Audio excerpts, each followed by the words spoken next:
ನಿಮ್ಮಪ್ಪನಿಂದಲೂ ಸಾಧ್ಯವಿಲ್ಲ. ಸಹೋದರ ಹುಟ್ಟಿಲ್ಲ ಆ ಬ್ರಹ್ಮಾವರನ ಗುಂಡೆದಿಗೆ ಗುಂಡೆಟ್ಟು ಕೋಟಾಂತರ ಹಣ ಪಡೆದುಕೊಂಡ ಬಂದ ನಿನ್ನನ್ನು ಸುಮ್ಮನೆ ಬಿಡಬೇಕೇ ಕುತ್ತೆ. ಬೇಡ, ನೀನು ದುಡ್ಡು ನೀನೇ ತೆಗೆದುಕೋ. ಅಯ್ಯೋ ಪಾಪ, ಬೇಡಪ್ಪ, ಬಿಟ್ಬಿಡು ಅವನನ್ನು. ಈ ರೋಷಾಕಿನಿಯ ಕಿಡಿಯನ್ನು ಯಾರಾದರೂ ಆಡಿಸಲು ಬಂದರೆ ಇವನಿಗಿಂತ ಮುಂಚೆ ನಿನ್ನ ಪ್ರಾಣ ಹೋಗುವುದು ಖಂಡಿತ.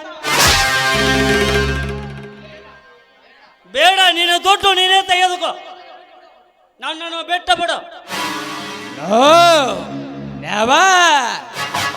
ನಿಮ್ಮಂತ ಕಳ್ಳರಿಗೆ ಗುರು ನಾನು, ಪುಂಡರಿಗೆ ಪ್ರಚಂಡ ನಾನೇ.